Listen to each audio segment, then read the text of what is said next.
un final de saison 1, avec des petits rebondissements, des petits changements intéressants et du cul, une fois de plus, parce que je me disais, tiens, peut-être que... Non, non, non, non, non, il y a du cul, hein, évidemment, il y a du cul, hein, ça va être très important.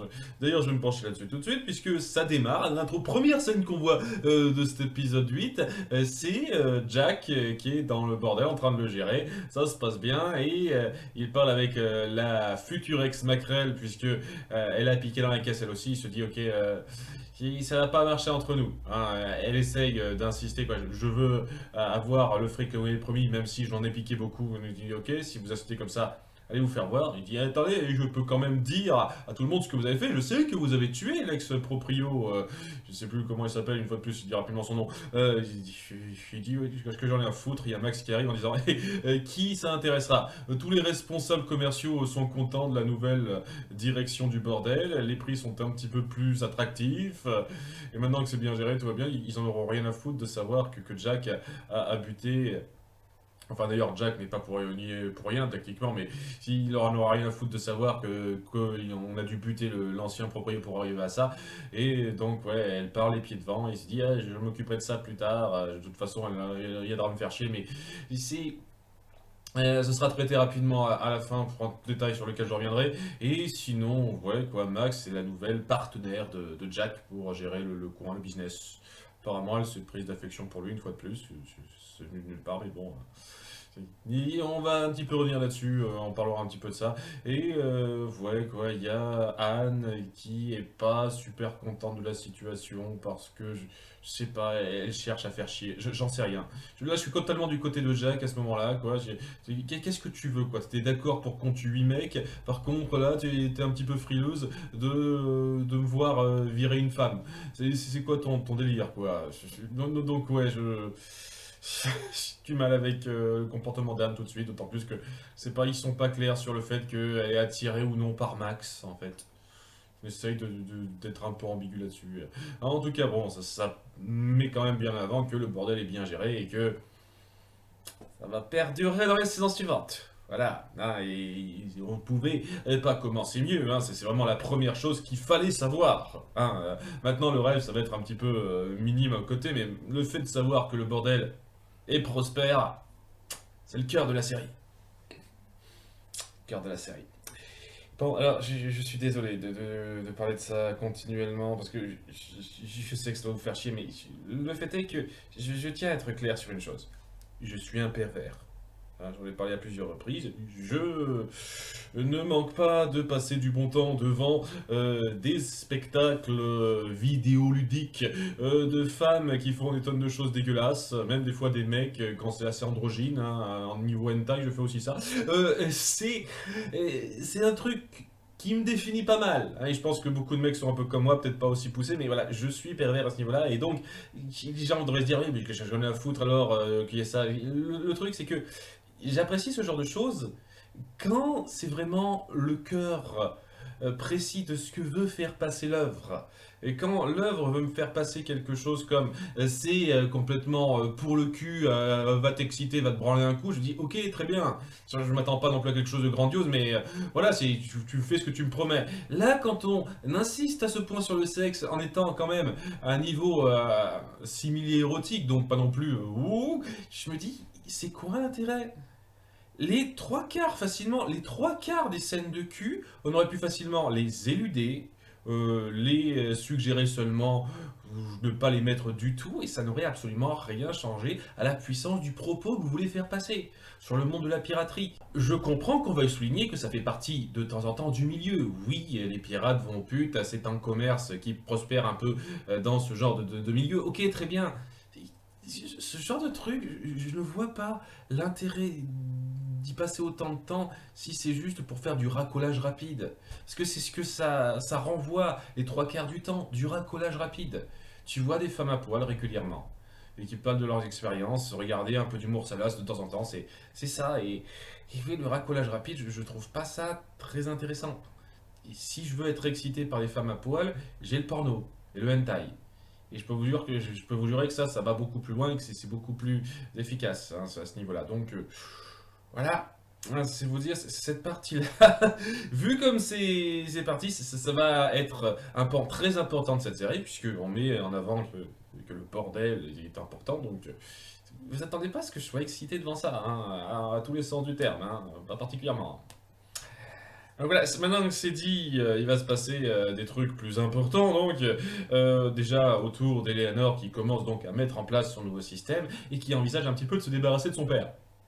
Parce que bon, il pourrait revenir les attaquer un petit peu par surprise. Et tu te dirais peut-être que ça va être ça la résolution de ce final du côté d'Eleanor, mais non. La résolution de ce final, c'est Vayne qui revient plus fort que jamais pour bien asseoir son autorité. Il a piqué le vaisseau du capitaine Hornigold et il a coulé un navire histoire de bien se faire savoir là. Il se pointe devant Eleanor tout fier en disant ok, maintenant que c'est moi qui contrôle cette flotte qui gère un petit peu le coin, c'est moi qui vais un petit peu gérer les allées et venues du coin, donc ça fera de moi un peu ton associé que tu le veuilles ou non. Et Eleanor accepte à contre-cœur, même si elle se rend compte des couilles qu'il affiche quand même, hein. Tandis qu'il y a il y a un bon échange, il y a beaucoup de bons échanges dans cet épisode hein, que je tiens à appuyer, quoi. On voit que il avait vraiment cette fascination pour cette fille très tôt. Il l'a connue lorsqu'elle avait 13 ans et je ne sais pas quel âge il avait, mais apparemment il était déjà un petit peu adulte. Si ça se trouve, c'était un pirate de 21, 22 ans. Quoi. Il dit tout de suite, ah, il est fasciné par cette fille. Il est fasciné pour l'instant, il ne disait pas qu'il était amoureux d'elle tout de suite. Peut-être qu'il le laisse entendre, hein, peut-être qu'il a eu des penchants à ce niveau-là, mais il se dit juste qu'il a été fasciné par elle parce qu'elle voulait déjà que les choses lui appartiennent, elle voulait aller à l'encontre de l'autorité de ses pairs et donc il fait mine qu'il la comprend un peu et on sent que même si elle le défie, elle acquiesce un petit peu ce qu'il veut dire quoi. On montre que le gars a vraiment rené de ses cendres totalement avec ça, donc c'est assez fort. Tandis qu'Ornigold elle a super mal parce que bon, il voulait un petit peu reprendre ça, mais avec ce qui se passe, ça va être délicat et s'il essaye quoi que ce soit, ça va être un gros bordel, hein, un bain de sang et donc oui, j'imagine qu'il va pas rester là sans rien faire pour la suite, mais voilà, Vayne a bien posé ses couilles, si j'ose dire. Donc c'est très bon ça, tandis qu'il va revoir rapidement Jack pour lui parler de l'affaire avec Amund. Et un truc par rapport à ça, c'est qu'il a été au courant de l'affaire avec Amund par l'ex Macrel. Et comment elle sait ça? L'ex Macrel, elle sait que l'ancien proprio du bordel a été tué par Vayne au passage, hein. Mais bon, elle sait pas que c'est Vayne, elle sait que c'est son équipage en gros quoi. Et comment elle sait pour Amund? Qu'est-ce qui a pu lui faire savoir ça exactement? Je sais pas trop. Il y a une pute qui lui a dit avant qu'elle se barre. Oui, si c'est un truc qu'on n'explique pas. Donc, ouais, bref, il sait ce qui s'est passé pour Amund. Et étant donné que c'est quand même un petit peu de la haute trahison de sa part ce qu'il a fait, même si c'est vraiment surtout Anne qui a fait ça, il les regarde un petit peu en disant ok, vous savez quoi, je vais juste lancer le mot à tout le monde, comme ça tout le monde saura un peu ce que vous avez fait. Que vous avez préféré la vie d'une femme à celle de vos hommes, et donc aucun équipage voudra vous prendre et vous serez condamné à rester dans votre bordel. Ce qui, j'imagine, sera un petit peu d'effet au bout d'un moment, puisqu'une fois de plus, c'était un pirate reconnu, Jacques Rackham. Donc, est-ce que ça va être un petit peu cette légende qu'on va essayer d'exacerber, genre le pirate connu pour avoir eu quelques pirates femmes, maintenant ça va être le pirate connu pour avoir eu que des pirates femmes. Par la suite, aucun homme voudra naviguer avec moi, ok, ben, des femmes. Voilà, très bien, j'en ai déjà une, hein, je peux en trouver d'autres.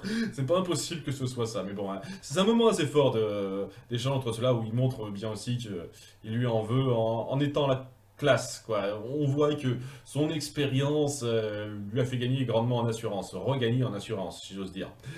Tandis que, ouais, Eleanor accepte ça, voit un petit peu l'horizon, si j'ose dire, sur son possible futur avec cette organisation, tandis que elle a un échange avec Max et qui revient un petit peu sur ce qui s'est passé en disant ok, je t'en ai voulu avant parce que tu voulais pas t'enfuir avec moi, mais j'ai enfin compris ce que tu voulais faire. Ce qui est important, c'est de ne pas laisser les autres freiner ses ambitions. Et maintenant, avec ce qui s'est passé, moi, j'ai des ambitions, j'ai une place plus importante qu'avant.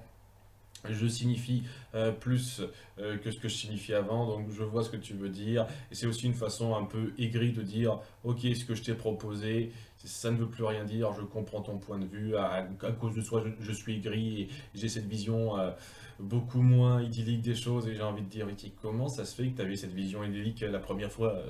C'est un peu le problème, une fois de plus, que j'ai souligné la première fois, avec cette relation, étant donné que vous nous mettez in medias res là-dedans. La force de votre relation, je la ressens pas du tout, en fait. Mais pas du tout.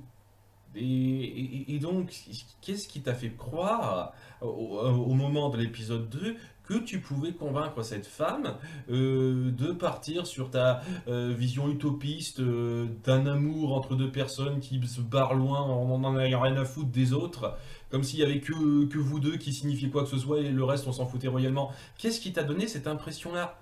Sans doute que votre passé peut le justifier, mais étant donné que vous n'avez absolument rien montré de votre passé, et qu'elle a quand même parlé, lorsque vous étiez ensemble, le peu de temps qu'on vous a vu ensemble dans les deux premiers épisodes, du fait qu'elle avait quand même des ambitions par rapport à cette île, qu'est-ce qui t'a fait croire qu'elle pouvait vouloir partir avec toi, vivre d'amour et d'eau fraîche, à un tel des deux amoureuses, tout ça? Qu'est-ce qui t'a fait croire ça? Je dis juste que je trouve ça hautement naïf de la part d'une prostituée d'un coin comme celui-là. Je dis ça comme ça, hein. Donc ouais, maintenant, je suis gris, je comprends ce que tu veux dire pour les ambitions. C'est plus comme avant entre nous et je l'accepte totalement. On est en froid, tout ça. Bien, c'est bien. Tandis que voilà, une nouvelle situation se profile à Nassau. J'espérais qu'on quitte un petit peu cette situation-là, mais ça va juste être un peu une même situation avec quelques changements. Une fois de plus, c'est l'organisation du coup en fait. C'est comme pour la communauté pirate. L'organisation de cette île, est-ce que je la trouve sensationnelle? Ça passe sans plus. Ça fait partie des trucs qui font que j'agrippe pas exceptionnellement à l'univers en fait. Que cette île soit bien organisée pour accueillir les pirates, waouh, ça me fait pas particulièrement grimper au rideau, quoi, de suivre ça. En tout cas, ça me parle plus quand même que l'organisation du bordel, s'il est bien tenu, tout ça, tout ça. Ça me parle un petit peu plus que ça quand même, mais bon. Donc, ouais. Ça, c'était bien, toute la partie sur Eleanor et pas mal d'échanges. Le retour en force de Vayne, ça m'a bien plu. Et sinon, parallèlement, on va suivre, oh, trois fois rien, l'attaque prévue de Lurka par notre équipage, Flint et compagnie, tandis que les tensions deviennent de plus en plus fortes. Parce qu'une fois de plus, il y a quelques membres d'équipage qui s'apprêtent un petit peu à trucider Flint. En attendant, la veille du jour prévu, il y a une tempête qui sévit en pleine nuit, qui aide pas un petit peu les affaires. Et c'est enfin le temps pour Silver de compléter l'itinéraire qu'il a promis de donner, et il le fait. Et ça a l'air de bien se passer pour l'instant. Il y a une conversation très forte de sens entre Gates et Flint qui se ressasse le bon vieux temps avec les petites anecdotes d'équipage qu'ils avaient avant pour montrer un petit peu la légèreté des aventures qu'ils ont vécues. Et Gates qui en tire un petit peu cette signification d'un pirate, c'est-à-dire lorsque quelqu'un comme nous meurt, il ne laisse rien derrière, en parlant d'un ancien membre d'équipage. C'est assez fort, c'est assez joli ça. Et ça appuie une fois de plus son état d'esprit à ce moment, c'est-à-dire le fait qu'il est désabusé par la situation et qu'il n'a pas envie de suivre Flint jusqu'au bout dans son entreprise. Et ça va un peu se retourner contre lui dans pas longtemps, puisque le lendemain, lorsqu'ils arrivent à l'emplacement indiqué, il n'y a rien. Et c'est censé être important parce que c'est prévu pour être une heure précise à laquelle arriverait Lurka à cet endroit des mers. D'accord, ils avaient un itinéraire ultra précis et ils savaient exactement l'heure précise. Ça n'a pas été grandement appuyé, une fois de plus, on n'a pas précisé en détail ça et je pense que ça aurait été fort en signification si on l'avait fait parce que là, lorsque je vois les gens être complètement déboussolés de voir qu'il n'y a rien à l'endroit indiqué, je me dis, ok, peut-être qu'il est en retard, si ça se trouve il est même passé en avance et vous l'avez loupé, ça serait pas le peine, mais ouais quoi, je veux dire, vous aviez une horaire précise et je pense que le plus logique ce serait quand même d'arriver avec une certaine avance. Genre, voilà, on arrive avec quelques heures d'avance parce que on sait pas, si ça se trouve, ils seront plus rapides que prévu, on l'aurait dans l'os, ce genre de truc, c'est dans le petit de petites réflexions qu'on pourrait se faire comme ça, je sais pas, le premier truc qui me vient en tête à ce moment-là, mais bon, bref, c'est quand même censé être un moment assez fort parce que les pirates s'apprêtaient tellement à attaquer l'Urca, ils ne voient rien, et donc c'est problématique. Seulement, il y a un vaisseau qui finit par arriver lorsqu'ils se posent et qu'ils réfléchissent à la situation, mais ce vaisseau, c'est pas l'Urca, c'est un galion un peu inconnu, et on se dit, c'est quoi ça? C'est un navire de guerre, et oui, ça va être un navire de guerre totalement, ce truc. Hein. On va voir ça quand ça viendra. Euh, et il y a Flynn qui se dit, ok, on va pas en rester là, on va pas se barrer la queue entre les jambes, on va essayer de lutter contre ça. Et il prévoit un plan pas mal, hein, plutôt bien pensé sur le coup du moment, où ils seront passés pour un navire marchand qui sera attaqué par un vaisseau pirate. Étant donné qu'ils sont deux, c'est parfait. Il y a l'autre vaisseau qui sera passé pour un vaisseau pirate, on sera passé pour les marchands, et lorsque les autres poursuivront le vaisseau pirate, on le prendra à revers, comme ça, il l'aura bien dans l'os. On aura bien l'effet de surprise, on pourra arriver à quelque chose. Cela dit, ça reste très dangereux, et ça va être pas simple, hein, il risque d'avoir beaucoup de pertes si on fait comme ça, et donc il y a Gates qui se dit non, non, je veux pas faire ça, et il décide de forcer Flint à parler avec lui en lui disant ok, voilà ce qui se passe, je vous dis tout, et j'avais prévu au passage de faire en sorte qu'on rentre pour qu'on vous juge en prévoyant que vous et votre chéri vous barriez et profitiez de l'armistice que votre femme, enfin votre Miranda, a décidé pour vous. Sachant qu'il n'y a rien qui a été décidé vu que la lettre n'est pas parvenue, mais bon, peut-être qu'elle pourrait quand même y arriver. Et il n'est pas prêt à accepter ça.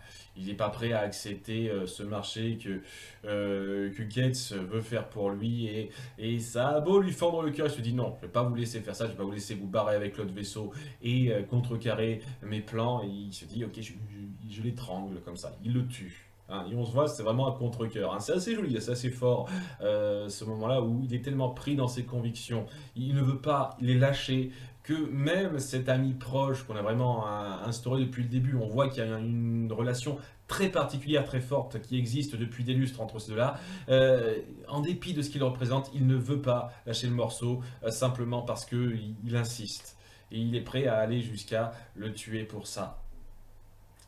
Un moment super fort, hein, assez poignant, je ne vous cache pas. Hein. Et il y a ce moment où il se dit merde, qu'est-ce que je viens de faire, ça va être compliqué. Mais Silver arrive, il arrive à point nommé pour lui dire ok,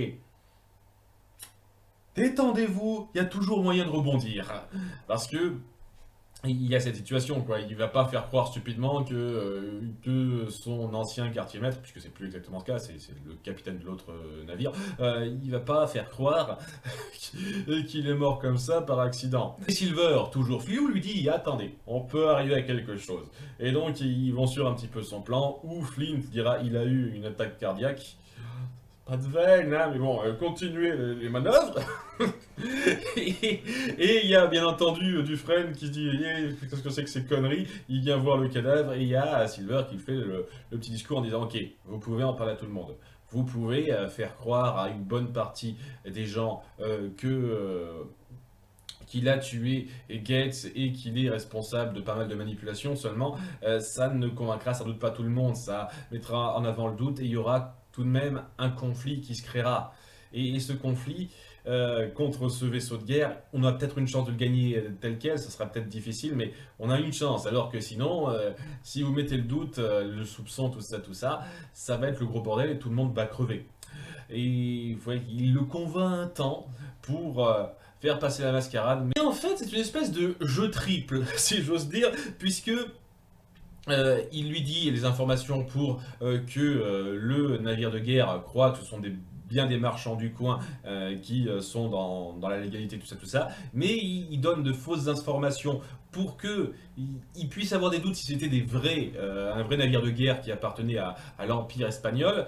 Seulement, voilà, il ne tique pas, donc ça tend à prouver pour lui que c'est un autre navire qui était venu sur le coin pour s'attaquer à l'Urca, un autre bateau pirate.